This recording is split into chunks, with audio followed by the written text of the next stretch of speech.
لک الحمد یا اللہ الصلاۃ والسلام علیک یا رسول اللہ اما بعد۔ ایک سوال یہ آیا ہے کہ قربانی کا طریقہ کیا ہے، اور جو احادیث میں جو کتابوں میں فقہا نے لکھا ہے وہ آپ ارشاد فرما دیں۔ جواب عرض کرتا ہوں، قربانی کا طریقہ مختصر اور آسان انداز میں پیش کرنے کی سعادت حاصل کر رہا ہوں۔ اور پہلے تو یہ دیکھ لینی چاہیے قربانی کرنے سے پہلے کہ قربانی کا جانور اس کی عمر کو ہے کہ نہیں، اور قربانی کے جانوروں میں جو عیب سے خالی ہونا چاہیے وہ عیب تو نہیں ہے، یعنی کوئی عیب دار بھی نہ ہو، ایسے عیب جو قربانی کے صحیح ہونے میں رکاوٹ بنے، اس طرح کا عیب بھی نہ ہو، اور قربانی کے جانور میں جس جانور کی جو عمر شریعت نے مقرر کیا ہے وہ عمر بھی برابر ہو۔ یہ ساری چیزیں جب دیکھ لیں اس کے اندر، تو پھر اس کے بعد جب ساری چیزیں پاتے ہیں تو دیکھیں یہ بھی دیکھنا چاہیے کہ بہتر یہ ہے کہ عمدہ ہو، فربا ہو، یعنی اچھا جانور ہو، موٹا تازہ ہو۔ قربانی سے پہلے اسے چارہ پانی دے دیں۔ اب جب ساری چیزیں دیکھ لی، اب قربانی کی تیاری ہے، تو کوشش کرنا چاہیے کہ قربانی سے پہلے اس جانور کو چارہ دے دیں، کچھ کھلا پلا دیں، اور یعنی بھوکا پیاسا ذبح نہ کریں، بھوکا پیاسا ذبح نہیں کرنی چاہیے، اور ایک کے سامنے دوسرے کو بھی ذبح نہ کریں، یہ بھی یاد رکھنی چاہیے۔ جن کے یہاں کئی بکرے ذبح ہوتے ہیں تو وہ وہ ذبح کیا دوسرا دیکھ رہا ہے، تیسرا ذبح کیا دوسرا دیکھ رہا ہے، تو یہ اچھا نہیں ہے، بالکل بھی اچھا نہیں ہے۔ کسی جانور کے سامنے کسی دوسرے جانور کو ذبح کرنا، یہ پہلے جانور کو انتہائی تکلیف دینا ہے۔ تو کسی جانور کو بھی تکلیف دینے کی ہماری شریعت میں، ہمارے اسلام میں اجازت نہیں ہے۔ تو ایک کے سامنے دوسرے کو ذبح نہ کریں، بلکہ ایک کو ذبح کریں تو دوسرا چھپا ہوا رہے، دوسرے کو نظر بھی نہ آئے۔ اور جب ایک ذبح کر دیے ہیں تو ایسا بھی نہیں کہ اسی ذبح شدہ جانور کے سامنے آپ دوسرا جانور لے کر کے آئیں، یہ بھی نہ کریں، بلکہ کوشش یہ کریں کہ ایک کو ذبح کر کے اس کو ڈھانک دیں، اس کا خون بھی نظر نہ آئے، جانور بھی نظر نہ آئے، اس کو ڈھانک دیں، یا پھر کوشش کریں کہ دوسری جگہ ذبح کریں۔ اگر ایک ہی جگہ ذبح کرنی ہے تو اس کو ڈھانک دیں کسی کپڑے، کسی پلاسٹک وغیرہ سے، اس کے بعد دوسرا جانور وہاں لے کر کے آئیں۔ اور چھری پہلے سے تیز کر لیں، جانور لانے سے پہلے، جانور پٹکنے سے پہلے چھری تیز کر لیں۔ ایسا نہ ہو کہ جانور گرانے کے بعد اس کے سامنے چھری تیز کی جائے، یہ بھی انتہائی تکلیف دہ بات ہے جانور کے لیے، کہ اس جانور کو گرائے اور اسی کے سامنے چھری تیز کر، ہرگز نہیں، جانور کے سامنے بھی چھری تیز نہ کرے۔ جانور لانے کے بعد تو چھوڑیے، جانور کے سامنے بھی چھری تیز نہ کرے، پہلے سے چھری آپ کی تیز رکھی ہوئی ہو، اس کے بعد جانور لے آئے، سیدھے اس کو ذبح کریں۔ جانور کو بائیں پہلو پر اس طرح لٹائیں، طریقہ سنیے آپ، جانور کو بائیں پہلو پر اس طرح لٹائیں کہ قبلہ کو اس کا منہ ہو، اور اپنا داہنا پاؤں اس کے پہلو پر رکھ کر تیز چھری سے جلد ذبح کر دیا جائے۔ یعنی جس کو جلدی ذبح کرنا ہو تو وہی ذبح کرے، یہ نہیں کہ دھیرے دھیرے دھیرے دھیرے دھیرے دھیرے چھری ماری رہے ہیں، چلی رہے ہیں، اور جانور کو بلا وجہ زیادہ سے زیادہ تکلیف ہو رہی، ہرگز نہیں۔ جس کا ہاتھ مضبوط ہو، اچھے سے ذبح کر سکتا ہو، جلدی ذبح کر سکتا ہو، وہ بندہ ذبح کرے۔ اور ذبح سے پہلے یہ دعا پڑھیں، ذبح سے پہلے یہ دعا پڑھیں،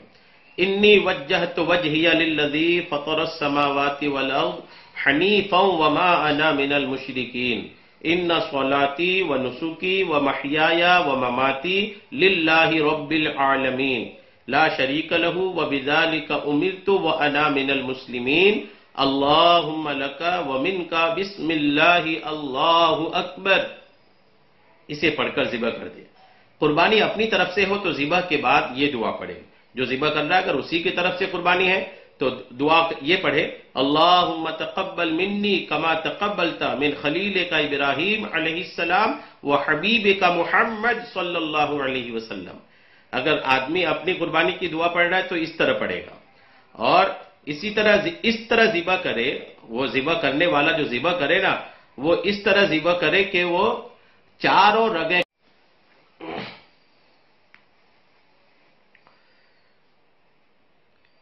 جانور کو اس طرح ذبح کرے کہ چاروں رگیں کٹ جائیں، یا کم سے کم 3 رگیں کٹ جائیں۔ یہ بھی ہمیں یاد رکھنا چاہیے، شاید بہت کم لوگوں کو یہ مسئلہ بھی پتا ہے کہ جانور حلال ہونے کے لیے کم سے کم ان کی 3 رگیں کٹنا ضروری ہے۔ اس سے زیادہ نہ کاٹیں کہ چھری گردن کے مہرا تک پہنچ جائے، کہ یہ بے وجہ کی تکلیف ہے۔ پھر جب تک جانور ٹھنڈا نہ ہو جائے، یعنی جب تک اس کی روح بالکل نہ نکل جائے، اس کے نہ پاؤں وغیرہ کاٹیں، نہ کھال اتاریں،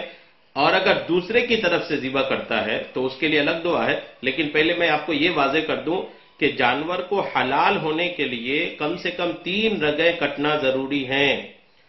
اگر 3 رگ نہیں کٹی، 2 رگیں کٹی، اگرچہ 2 رگیں کٹنے کی وجہ سے جانور تڑپ تڑپ کے اس کی روح نکل بھی گئی، وہ جانور بھی حلال نہیں اور نہ ہی قربانی ہوئی۔ یہ اتنا سنگین مسئلہ ہے اور قابل توجہ مسئلہ ہے اور قابل دھیان مسئلہ ہے کہ اگر 3 رگ سے کم جانور کی کٹیں تو جانور بھی حلال نہیں ہوگا، قربانی بھی نہیں ہوگی۔ تو کم سے کم 3 رگ کٹنا چاہیے، زیادہ سے زیادہ اس کے 4 رگیں کٹنی ضروری ہیں، 3 تو ضروری ہی ہیں، یاد رکھنی چاہیے۔ اور جب جانور کے 3 یا 4 رگیں کٹ گئیں، اس کے بعد آپ بلا وجہ چھری نہ پھیرتے چلیں کہ اس کی مورا تک پہنچ جائے، گردن الگ کر دیں۔ اگر مورا تک پہنچ کے گردن الگ ہوگی تو جانور حرام نہیں ہوگا، حلال ہی ہوگا، قربانی بھی ہو جائے گی، لیکن یہ بلا وجہ کی تکلیف نہ دیں۔ جب 4 رگیں کٹ گئیں تو اس کے بعد جلدی روح نکالنے کے لیے بعض لوگ پیر کی کوچیں کاٹ دیتے ہیں، بعض لوگ اس کی چمڑی اتارنے لگتے ہیں۔ یہ جانور کو بلا وجہ کی تکلیف دینا ہے، یاد رکھیے، بلا وجہ کے لیے جانور کو ستانا ہے۔ اور کسی بھی جانور کو، یہ تو آپ کی قربانی کا جانور ہے، پلسرات کی سواری بننے والا جانور ہے، یہ تو قابل احترام ہے، دیگر جانور کو بھی بلا وجہ تکلیف دینے کی ہماری شریعت اجازت نہیں دیتی، اسلام اس کی اجازت نہیں دیتا۔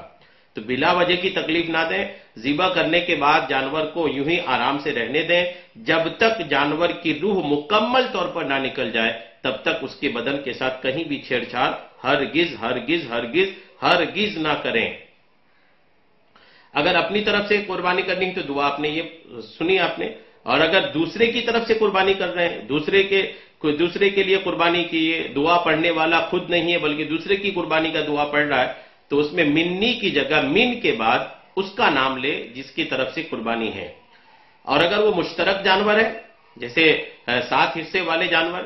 تو وزن سے گوشت تقسیم کیا جائے، محض تخمینہ سے تقسیم نہ کریں۔ یہ بھی یاد رکھیں کہ جب جیسے اونٹ ذبح کیے مان لیجئے، تو اب اس میں چونکہ 7 حصے ہونے ہیں، تب وہ 7 حصوں میں 7 حصوں میں جب تقسیم ہو گیا، الگ الگ لوگ اگر اس میں ہیں تو اندازاً تقسیم کرنے کی اجازت نہیں ہے، بلکہ وزن کر کے برابر برابر سب لوگ تقسیم کریں۔ پھر اس گوشت کے 3 حصے کر کے ایک حصہ فقراء پہ صدقہ کرے، ایک حصہ دوست و احباب کے یہاں بھیجے اور ایک اپنے گھر والوں کے لیے رکھے، اور اس میں سے خود بھی کچھ کھا لے۔ اور اگر اہل و عیال زیادہ ہو تو تہائی سے زیادہ بلکہ کل گوشت بھی گھر کے صرف میں لا سکتا ہے، یعنی پورا گوشت خود ہی کھا لے تو یہ بھی کر سکتا ہے۔ اور قربانی کا چمڑا اپنے کام میں بھی لا سکتا ہے، اور ہو سکتا ہے کہ کسی نیک کام کے لیے دے دے، مثلا مسجد یا دینی مدرسہ کو دے دے یا کسی فقیر کو دے دے۔ بعض جگہ یہ چمڑا امام مسجد کو دیا جاتا ہے، اگر امام کی تنخواہ میں نہ دیا جاتا ہو بلکہ اعانت یعنی مدد کے طور پر ہو تو حرج نہیں ہے۔ بحر الرائق میں مذکور ہے کہ قربانی کرنے والا بقرعید کے دن سب سے پہلے قربانی کا گوشت کھائے، اس سے پہلے کوئی دوسری چیز نہ کھائے، یہ مستحب ہے، بہتر ہے، اس کے خلاف کرے جب بھی کوئی حرج نہیں ہے۔ تو یہ قربانی کا مختصر طریقہ تھا جو میں نے آپ کو عرض کیا۔ اللہ تبارک تعالی ہمیں قربانی کی احتیاطوں پہ عمل کرنے کی توفیق عطا فرمائے، آمین بجاہ النبی الامین صلی اللہ تعالی علیہ وسلم۔